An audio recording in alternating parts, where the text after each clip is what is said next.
And that's how I look at it. What makes him get more respect than me? You my next door neighbor, you know, I tell him, you got yours from your family. I got mine from the ground up, from hard work and dedication. Floyd Mayweather is one of the greatest ever. He's a brilliant defensive fighter. His speed, his boxing savvy. He's just a savant. He's just something special, no question about it. But I gotta look at the Sugar Ray Leonards of the world. Do it. Floyd's way is safe.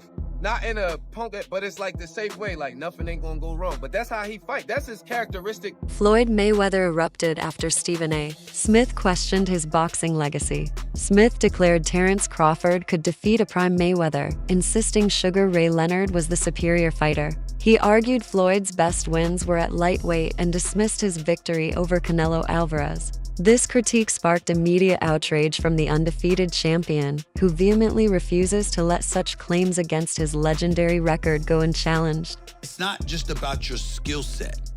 It's who you do it against. Your level of competition. Is it possible that he's so far beyond his level of competition that he made it look easy? Well, I think he did as a lightweight.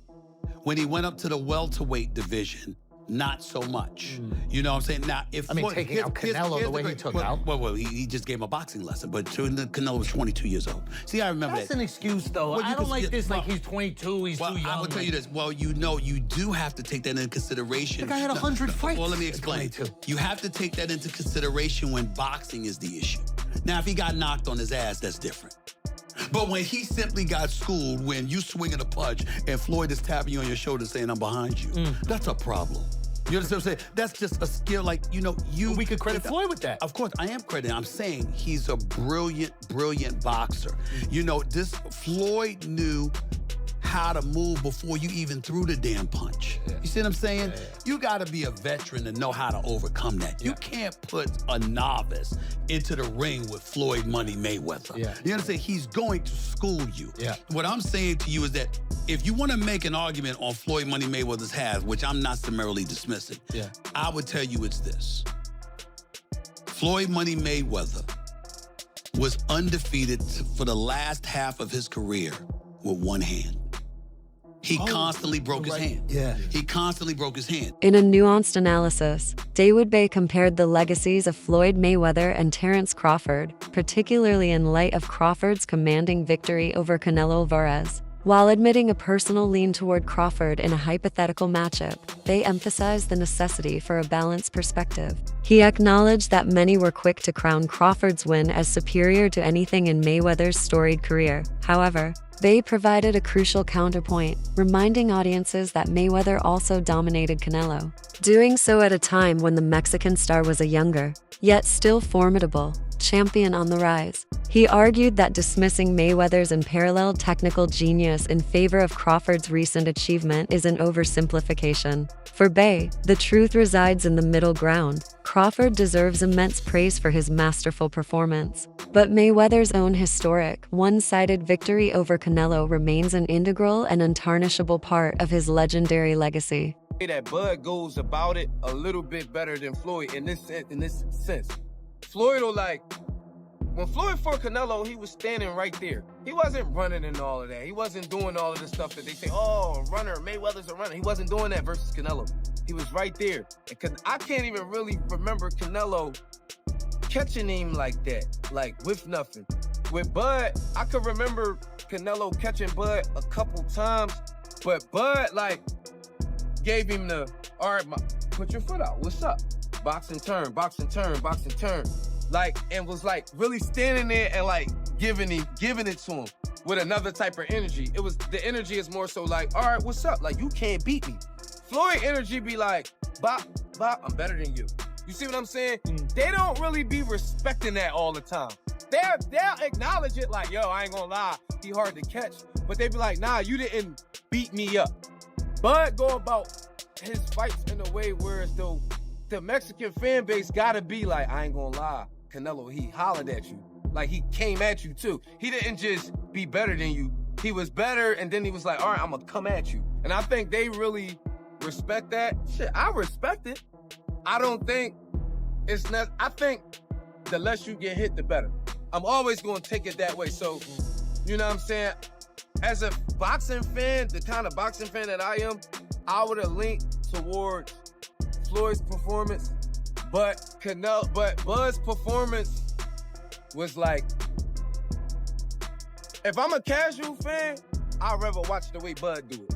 Trainer Busay Ennis passionately defended Terence Crawford's legacy against critics, asserting that the fighter has repeatedly proven himself as one of the era's true greats. Ennis highlighted Crawford's unique willingness to embrace risk, emphasizing that he has never shied away from dangerous opponents. This fearless mentality, thriving under pressure, is what Ennis believes truly separates Crawford from his contemporaries. By consistently challenging himself against the sport's best, Crawford has decisively carved his place among boxing's elite. Ennis concluded with a powerful plea, rather than attempting to diminish his accomplishments. Fans and pundits should recognize that few fighters in history have matched Crawford's unique combination of versatility, daring, and resounding success. I think he could have got to stop it. He'll tell you that if he had to sit down a little bit more. But I tell you, Chaz can fight and he can box. He can fight. He'll fight that side. He take chances, man. You know what I mean? Yeah, that's how you be great, man. He one of the greatest out there now. I think he's great. I think he's the best out there right now in that division. You know what I mean? What's left? With Terence? Yeah. If I was Terence, I would retire. That's what I would do. He did everything, man. He done everything, man. You know what I mean? Titles, he don't need all that stuff. I think I'd go off on the sunset, man. You know what I mean? He don't need no more money. You know what I mean? According to Brian Bomac McIntyre, Terence Crawford's longtime trainer, the champion still has a few major chapters left in his storied career. Bomac believes Crawford could take on 2 or 3 more significant fights before considering retirement. He specifically discussed the possibility of his fighter moving up to 160 pounds, emphasizing that such a jump transcends the pursuit of another title. It's about cementing a legacy that is already Hall of Fame-worthy. Bomac was clear that Crawford has already etched his name in the history books with his groundbreaking victories and by becoming an undisputed champion in multiple weight classes. However, the prospect of capturing championships in even higher divisions is an exciting challenge for both the team and the fans. McIntyre stressed that Crawford is no longer chasing validation. He is now solidifying his standing among the all-time greats by pursuing the ambitious opportunities that only legends dare to attempt. The second time. They can't take it away from him, neither. Does this one mean more to you than the other ones? Yeah, it does. Yeah?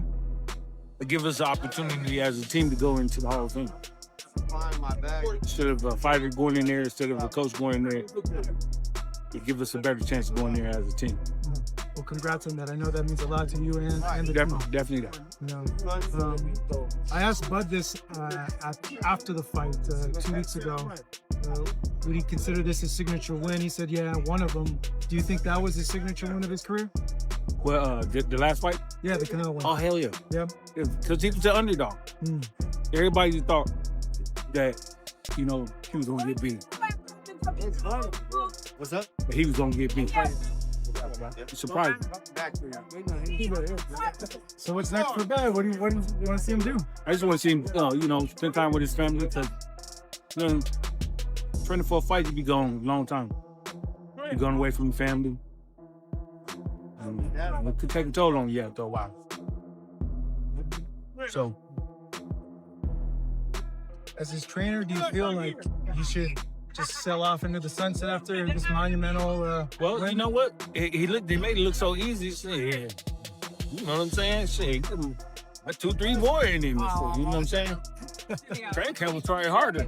You know what I'm saying?